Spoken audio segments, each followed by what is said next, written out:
Hi children, welcome to our channel learn think and grow. 1 മുതൽ 7 വരെയുള്ള ക്ലാസ്സുകളുടെ വീഡിയോകൾ നമ്മുടെ ചാനലിൽ അപ്ലോഡ് ചെയ്യുന്നുണ്ട്. ഓരോ ക്ലാസ്സുകളുടെയും വീഡിയോകൾ ചാനൽ പ്ലേലിസ്റ്റിൽ അവൈലബിൾ ആണ്. ഓരോ ക്ലാസ്സുകളുടെയും പ്ലേലിസ്റ്റ് ലിങ്കുകൾ വീഡിയോയുടെ താഴെ ഡിസ്ക്രിപ്ഷൻ ബോക്സിൽ നൽകിയിട്ടുണ്ട്. ഡിസ്ക്രിപ്ഷൻ ബോക്സിൽ ചാനലിൻ്റെ ഇമെയിൽ ഐ ഡിയും വാട്സാപ്പ് നമ്പറും കൊടുത്തിട്ടുണ്ട്. ഏതെങ്കിലും ക്ലാസ്സുകൾ ലഭിക്കുന്നില്ല എങ്കിൽ വാട്സാപ്പിൽ കോൺടാക്ട് ചെയ്യാവുന്നതാണ്. ഇനി നമുക്ക് വീഡിയോയിലേക്ക് പോകാം.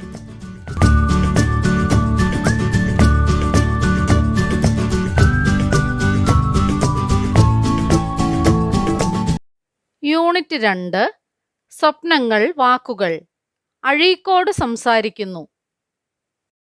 കേരളത്തിൻ്റെ സാംസ്കാരിക രംഗത്ത് നിറഞ്ഞു നിന്ന ബഹുമുഖ പ്രതിഭയായ ഡോക്ടർ സുകുമാർ അഴീക്കോടുമായി പ്രൊഫസർ എം.എൻ. കാരശ്ശേരി നടത്തിയ അഭിമുഖത്തിലെ പ്രസക്ത ഭാഗങ്ങളാണ് പാഠഭാഗം. വിവിധ വ്യക്തികളുമായുള്ള അഭിമുഖങ്ങൾ ഉൾക്കൊള്ളുന്ന കാരശ്ശേരിയുടെ സംസാരം എന്ന പുസ്തകത്തിൽ നിന്നാണ് ഇതെടുത്തിരിക്കുന്നത്. അഴീക്കോടുമായി നടത്തിയ ഒന്നിലേറെ അഭിമുഖങ്ങൾ ഇതിലുണ്ട്. അവയിൽ എല്ലാറ്റിലെയും പ്രസംഗത്തെ സംബന്ധിച്ചുള്ള ചോദ്യങ്ങളുടെ മറുപടികൾ മാത്രമാണ് ഇവിടെ ചേർത്തിട്ടുള്ളത്. അഴീക്കോട് സംസാരിക്കുന്നു. പ്രൊഫസർ അല്പം ക്ഷീണിച്ചിട്ടുണ്ടല്ലോ എന്ന കാരശ്ശേരിയുടെ ചോദ്യത്തിന് അദ്ദേഹം ചിരിച്ചുകൊണ്ട് മറുപടി പറഞ്ഞു. ചടച്ച ശരീരം എനിക്ക് ജന്മസിദ്ധമാണ്. വിശേഷിച്ച് ക്ഷീണമൊന്നുമില്ല. പിന്നെ യാത്രാക്ഷീണമുണ്ട്. ഞാൻ മാർപ്പാപ്പയെ കാണാൻ മദുരാശിയിൽ പോയി. ഇപ്പോൾ വന്നു കയറിയതേയുള്ളൂ. പത്രത്തിൽ കണ്ടിരിക്കുമല്ലോ, രാജാജി ഹാളിൽ വച്ച് മാർപ്പാപ്പ മറ്റു മതക്കാരെ കാണുന്ന ഒരു ചടങ്ങുണ്ടായിരുന്നു. കാരശ്ശേരി: ചടങ്ങു നന്നായോ? അഴീക്കോട്: ഗംഭീരം. ചടങ്ങിൽ ഞാനാണ് കൃതജ്ഞത പറഞ്ഞത്. ഉത്തരേന്ത്യയിൽ നിന്നും ദക്ഷിണേന്ത്യയിൽ നിന്നും ഒരുപാട് പ്രമുഖ വ്യക്തികളുണ്ടായിരുന്നു. ആ ദർശനം അവിസ്മരണീയമായ ഒരു അനുഭവമാണ്. അത്തരമൊരു ചടങ്ങും. എനിക്ക് എന്തെന്നില്ലാത്ത ചാരിതാർത്ഥ്യം തോന്നുന്നു. കാരശ്ശേരി: പ്രൊഫസറുടെ പ്രസംഗത്തെപ്പറ്റി അവിടെ എന്തായിരുന്നു പ്രതികരണം? അതാണ് എനിക്ക് ഏറ്റവും ചാരിതാർത്ഥ്യജനകമായി തോന്നിയത്. വാചാപ്രസംഗം അനുവദിച്ചിരുന്നില്ല. ഞാൻ പ്രസംഗം ഇംഗ്ലീഷിൽ എഴുതി വായിക്കുകയായിരുന്നു. അത് കഴിഞ്ഞയുടനെ മാർപ്പാപ്പ സ്വസ്ഥാനത്ത് എഴുന്നേറ്റ് നിന്ന് പുഞ്ചിരിച്ചുകൊണ്ട് എനിക്ക് കൈതന്നു. കൃതജ്ഞത പറയുന്നവന് ഹസ്തദാനം ചെയ്യുന്നത് ഞാൻ ആദ്യമായി കാണുകയാണ്. 6 അടിയിലധികം പൊക്കമുള്ള സുന്ദരനും തേജസ്വിയുമായ ആ മഹാപുരോഹിതന്റെ വിനയപ്രകടനം വല്ലാത്തൊരനുഭവമായിരുന്നു. കാരശ്ശേരി: പ്രൊഫസർ ആദ്യമായി പ്രസംഗിച്ചതിനെപ്പറ്റി ഓർമ്മയുണ്ടോ? അഴീക്കോട്: എലിമെന്ററി ക്ലാസ്സിൽ പഠിക്കുമ്പോൾ M.T. കുമാരൻ മാസ്റ്റർ പുനർജന്മത്തെപ്പറ്റി എഴുതിത്തന്ന ഒരു പ്രസംഗം കാണാതെ പഠിച്ചു പറഞ്ഞതാണ് എൻ്റെ ആദ്യത്തെ പ്രസംഗം. ആദ്യമായി ഞാനൊരു പൊതുപ്രസംഗം നടത്തുന്നത് കണ്ണൂരിലാണ്. 19-ാം വയസ്സിൽ. അന്ന് ബികോമിന് പഠിക്കുകയാണ്. ആശാന്റെ തത്വചിന്തയും ഭാരതീയ വീക്ഷണവും എന്നതായിരുന്നു വിഷയം. കാരശ്ശേരി: പ്രസംഗകലയിലേക്ക് താങ്കൾ എത്തിപ്പെട്ട സാഹചര്യമേതാണ്? അഴീക്കോട്: ഞാൻ കുട്ടിക്കാലത്ത് വലിയ ലജ്ജാശീലനായിരുന്നു.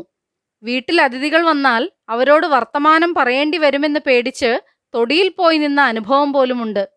പിന്നെ മുതിർന്നപ്പോൾ എന്നുവെച്ചാൽ 10-15 വയസ്സ്, വാഗ്ഭടാനന്ദ ഗുരുദേവൻ, ആര്യഭടൻ, ബ്രഹ്മവ്രതൻ തുടങ്ങിയവരുടെ പ്രസംഗങ്ങളിൽ ആകൃഷ്ടനായി. കവിതയിലും സംഗീതത്തിലും എന്ന പോലെ പ്രസംഗകലയിലും ജന്മസിദ്ധമായ കഴിവും പരിശീലനവും പ്രധാനമാണ്. അതുപോലെ പ്രധാനമാണ് വലിയ മാതൃകകളെ ആത്മസാക്ഷാത്കരിക്കാൻ നടത്തുന്ന പരിശ്രമങ്ങൾ. ഞാൻ അതാണ് ചെയ്തത്. എനിക്ക് പ്രചോദന സ്രോതസ്സുകളായി അപ്പറഞ്ഞ മാതൃകകളുണ്ടായിരുന്നു. കാരശ്ശേരി: പ്രൊഫസറുടെ ക്ലാസും പ്രസംഗവും ഒന്ന് താരതമ്യപ്പെടുത്താമോ? അഴീക്കോട്: അത് രണ്ടും താരതമ്യപ്പെടുത്താൻ വയ്യാത്തത്ര വ്യത്യസ്തമാണ്. പ്രസംഗത്തിൽ ഞാൻ വിഷയത്തിന് കീഴടങ്ങും. ക്ലാസ്സിൽ ഞാൻ വിഷയത്തെ കീഴടക്കുകയാണ്. ക്ലാസ്സിൽ എൻ്റെ ശബ്ദം ഉയരുകയേ ഇല്ല. അവിടെ ദേഷ്യപ്പെടലും മറ്റുമുണ്ട്. പരിഹാസവും കൂടും. കാരശ്ശേരി: പ്രസംഗത്തിലൂടെ ആശയസംവാദം നടത്താനാവുമോ എന്ന് ചിലർ സംശയമുന്നയിക്കാറുണ്ട്. അഴീക്കോട്: പ്രസംഗത്തിൽ നടക്കുന്നത് ആശയസംവാദമോ ആശയപ്രചാരണമോ മാത്രമാണെന്ന തെറ്റിദ്ധാരണയിൽ നിന്നാണ് ഈ ചോദ്യം ഉന്നയിക്കുന്നത്. യഥാർത്ഥ പ്രസംഗത്തിൽ സംഭവിക്കുന്നത് വ്യക്തിത്വ സംപ്രേഷണമാണ്. ആത്മാവിഷ്കാരം നടത്തുന്ന കലാകാരന്റെ ആത്മാർത്ഥതയാണ് അവിടെ പ്രശ്നം. പ്രൊഫസർ മുണ്ടശ്ശേരി നമ്മുടെ നാട്ടിലെ ഉജ്ജ്വല വാഗ്മികളിൽ ഒരാളായതിൻ്റെ പിന്നിലും ഈ വ്യക്തിത്വവും ആത്മാർത്ഥതയുമാണുള്ളതെന്ന് ഞാൻ വിചാരിക്കുന്നു. പ്രസംഗത്തിന് വേണ്ടതായ നേരിയ നർമ്മരസം മുണ്ടശ്ശേരിയിൽ കാണില്ല.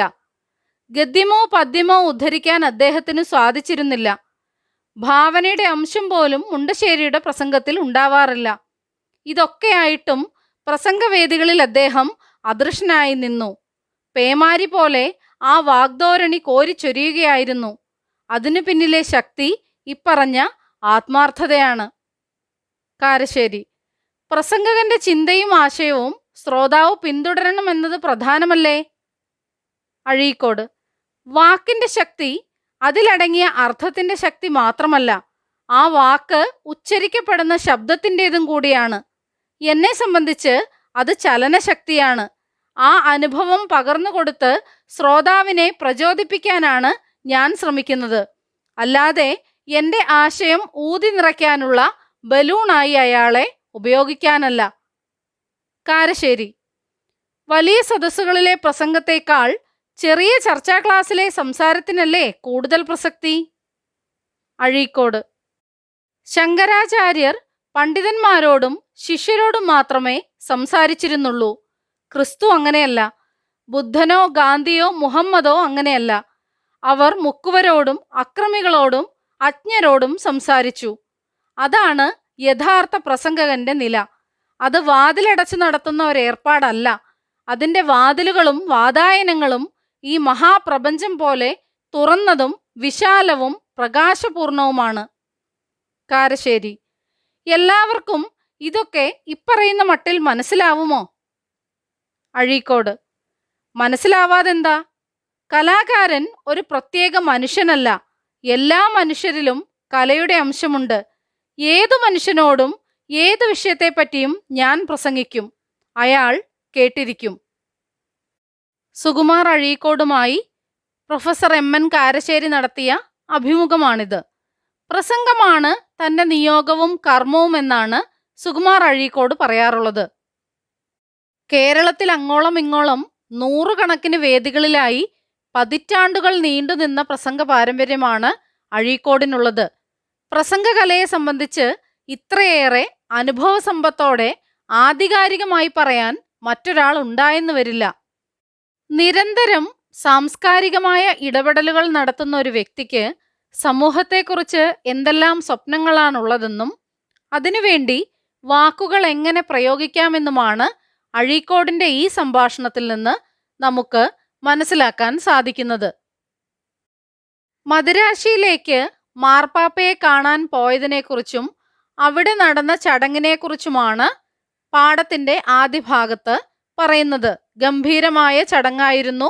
ആ ചടങ്ങിൽ കൃതജ്ഞത, നന്ദി പറഞ്ഞത് സുകുമാർ അഴീക്കോടായിരുന്നു. അത് പ്രസംഗമായിരുന്നില്ല, എഴുതി വായിക്കുകയായിരുന്നു. അതിനുശേഷം മാർപ്പാപ്പ എഴുന്നേറ്റ് നിന്ന് സുകുമാർ അഴീക്കോടിന് കൈ തന്നതിനെക്കുറിച്ച് പറയുന്നു.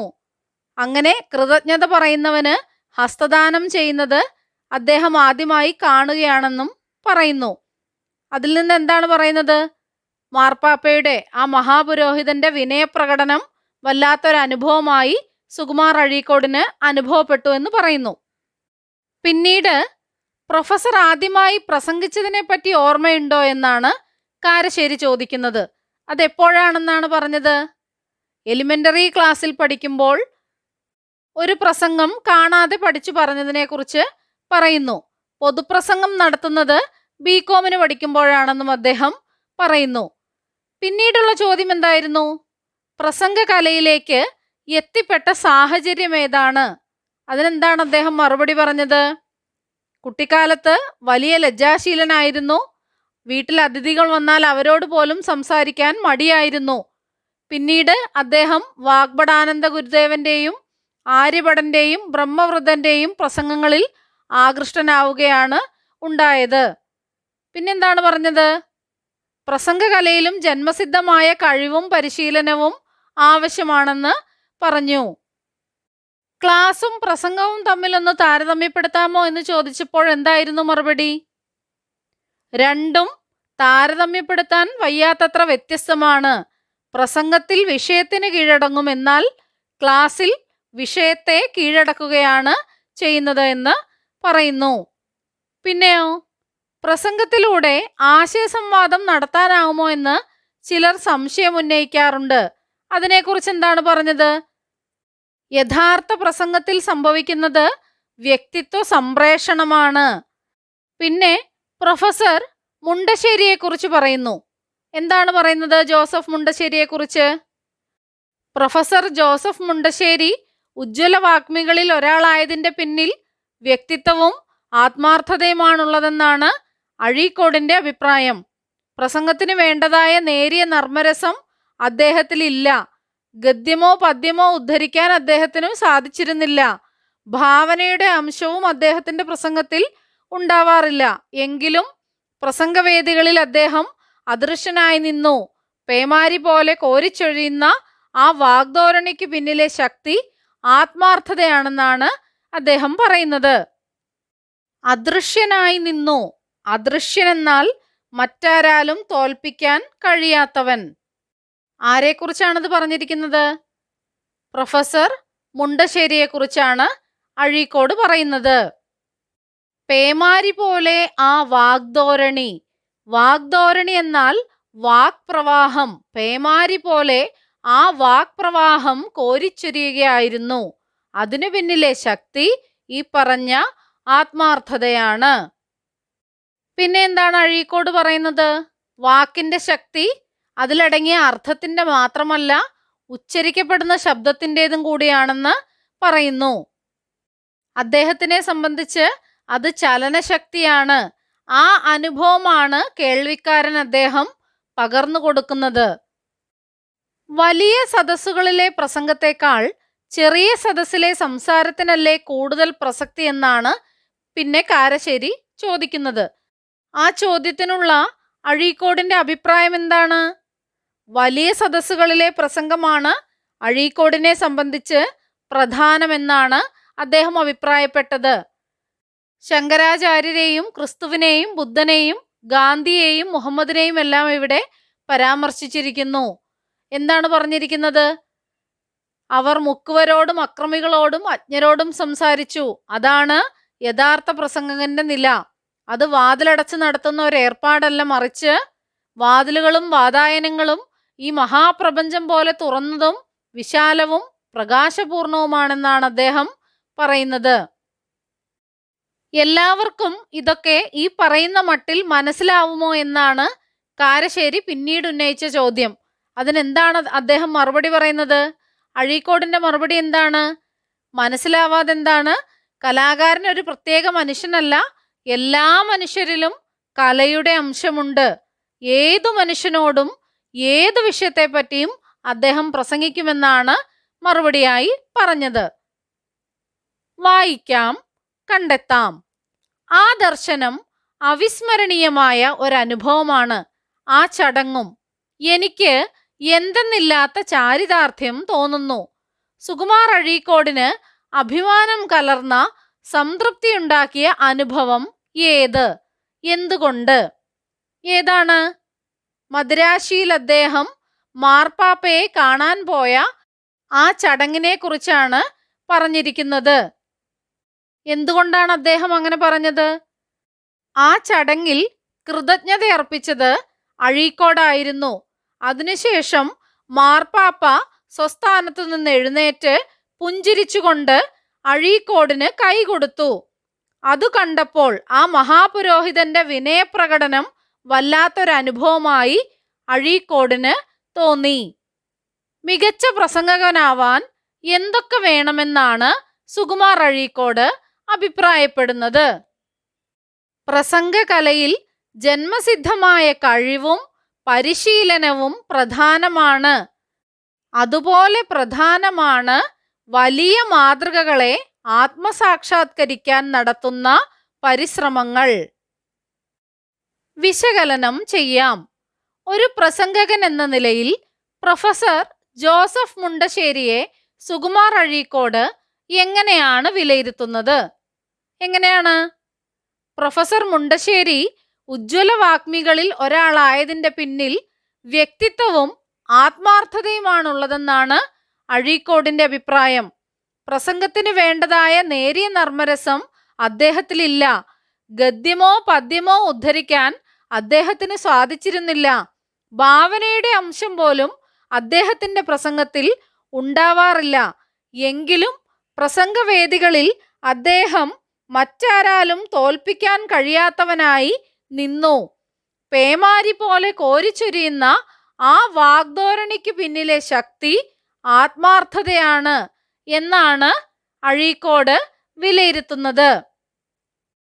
വലിയ സദസ്സുകളിലെ പ്രസംഗത്തെക്കാൾ ചെറിയ സദസ്സിലെ സംസാരത്തിനല്ലേ കൂടുതൽ പ്രസക്തി എന്ന അഭിപ്രായത്തെ സുകുമാർ അഴീക്കോട് അംഗീകരിക്കുകയാണോ നിഷേധിക്കുകയാണോ ചെയ്തത്?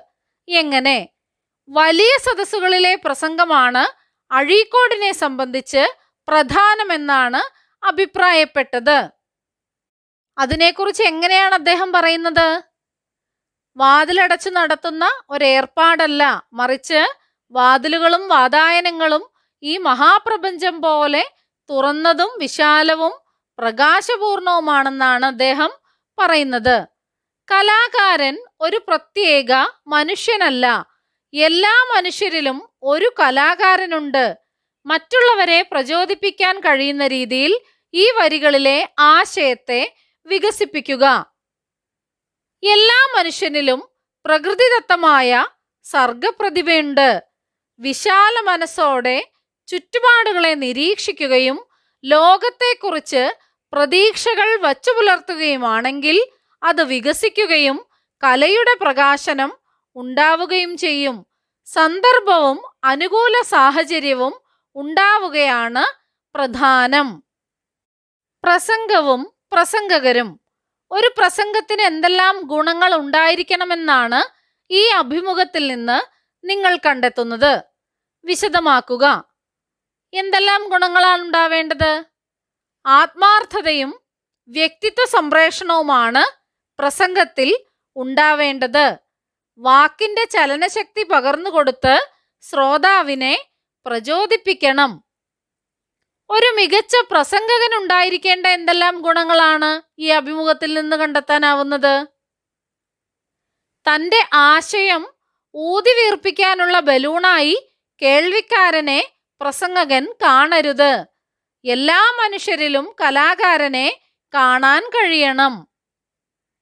ശ്രോതാവ് എങ്ങനെയായിരിക്കണമെന്നാണ് സുകുമാർ അഴീക്കോടിന്റെ അഭിപ്രായം? എങ്ങനെയാണ്? സഹിഷ്ണുതയോടെ പ്രസംഗം കേട്ടിരിക്കാൻ ശ്രോതാവിന് കഴിയണം. ഇതെല്ലാം ഉൾക്കൊള്ളിച്ചുകൊണ്ട് കൂട്ടുകാർ ഒരു കുറിപ്പ് തയ്യാറാക്കുക. അഭിമുഖ ചോദ്യാവലി. പ്രസംഗകലയെക്കുറിച്ചുള്ള ഈ അഭിമുഖം കൂട്ടുകാർ വായിച്ചു. ഈ വിഷയത്തെക്കുറിച്ച് കൂടുതൽ അറിയുന്നതിന് ഏതാനും ചോദ്യങ്ങൾ കൂടി തയ്യാറാക്കുക. എങ്ങനെയാണ്? ആരുമായാണോ അഭിമുഖം നടത്തുന്നത് അവരെ സംബന്ധിച്ച പ്രധാന വിവരങ്ങൾ മനസ്സിലാക്കിയിരിക്കണം. അവരുടെ ജീവചരിത്രം, പ്രവർത്തന മേഖല, കാഴ്ചപ്പാട്, ഇടപെടലുകൾ മുതലായവ മനസ്സിലാക്കിയിരിക്കണം. എഴുത്തുകാരനോ കലാകാരന്മാരോ ആണെങ്കിൽ അവരുടെ കൃതികൾ വായിക്കുകയോ കലാപ്രകടനം ആസ്വദിക്കുകയോ ചെയ്തിരിക്കണം. പിന്നെയോ ചോദ്യത്തിന്റെ സ്വഭാവത്തിന് വൈവിധ്യമുണ്ടാവണം. നേരിട്ടുള്ള ചോദ്യങ്ങൾ ചോദിക്കാം, അഭിപ്രായം മുന്നോട്ട് വച്ച് അതിന്റെ പ്രതികരണം ചോദിക്കാം, വൈകാരികമായി ഉത്തേജിപ്പിക്കാൻ ഉതകുന്ന തരത്തിലുള്ള ചോദ്യങ്ങൾ ചോദിക്കാം. അതായത് പഴയകാല അനുഭവത്തിന്റെ സ്മരണ ഉണർത്തുന്ന തരത്തിലുള്ള ചോദ്യങ്ങൾ ചോദിക്കാം. അഭിമുഖത്തിനിടയിൽ പറയാനിടയുള്ള ഉത്തരങ്ങൾ കൂടുതൽ വ്യക്തമാക്കാൻ ഉതകുന്ന ഉപചോദ്യങ്ങൾ കൂടി തയ്യാറാക്കണം. റിപ്പോർട്ടിലേക്ക്. അഭിമുഖം കൂട്ടുകാർ വായിച്ചു. അതിന്റെ ഉള്ളടക്കം പ്രയോജനപ്പെടുത്തി റിപ്പോർട്ട് തയ്യാറാക്കുക. ആരൊക്കെ തമ്മിലാണ് അഭിമുഖം? അഭിമുഖ സന്ദർഭത്തിന്റെ പ്രത്യേകത എന്താണ്? അതിലെ ഭാഷാരീതിയുടെ പ്രത്യേകതകൾ, സവിശേഷമായ പ്രയോഗങ്ങൾ. ഉദാഹരണത്തിന് ആശയം ഊതി വീർപ്പിക്കാനുള്ള ബലൂൺ അല്ല ശ്രോതാവ് എന്ന് പറഞ്ഞിരിക്കുന്നു. അതുപോലെയുള്ള സവിശേഷമായ പ്രയോഗങ്ങൾ ഉൾപ്പെടുത്താം. അഭിമുഖത്തിൽ പറഞ്ഞ പ്രധാന ആശയങ്ങൾ ഇവയെല്ലാം ഉൾപ്പെടുത്തി വേണം ഒരു റിപ്പോർട്ട് തയ്യാറാക്കേണ്ടത്. നമ്മുടെ ചാനലിൽ അപ്ലോഡ് ചെയ്യുന്ന എല്ലാ വീഡിയോകളും കുട്ടികൾക്ക് ഉപകാരപ്പെടുന്നുവെന്നറിയിച്ച എല്ലാവർക്കും നന്ദി. 1 മുതൽ 7 വരെ ക്ലാസ്സുകളുടെ എല്ലാ വീഡിയോകളും നമ്മുടെ ചാനലിൽ അപ്ലോഡ് ചെയ്യുന്നതായിരിക്കും. അപ്ലോഡ് ചെയ്യുന്ന എല്ലാ വീഡിയോകളും കാണുന്നതിനായി ചാനൽ മെമ്പർഷിപ്പിൽ ജോയിൻ ചെയ്യാം. അതിനായി ചെയ്യേണ്ടത് ഇത്രമാത്രം. സബ്സ്ക്രൈബ് ബട്ടൺ അടുത്തായി ജോയിൻ എന്ന ബട്ടൺ കാണാം. അതിൽ ക്ലിക്ക് ചെയ്യുക. 1ഉം 2ഉം ക്ലാസ്സുകളുടെ വീഡിയോകൾ കാണുന്നതിനായി ഇവിടെ ക്ലിക്ക് ചെയ്യാം. 1 മുതൽ 4 വരെയുള്ള ക്ലാസ്സുകളുടെ വീഡിയോകൾ കാണുന്നതിനായി ഇവിടെ ക്ലിക്ക് ചെയ്യാം. 1 മുതൽ 7 വരെയുള്ള ക്ലാസ്സുകളുടെ വീഡിയോകൾ കാണുന്നതിനായി ഇവിടെ ക്ലിക്ക് ചെയ്യാം. ചാനലിൽ അപ്ലോഡ് ചെയ്യുന്ന എല്ലാ വീഡിയോകളും കാണുന്നതിനായി ഇവിടെ ക്ലിക്ക് ചെയ്യാം. Thank you.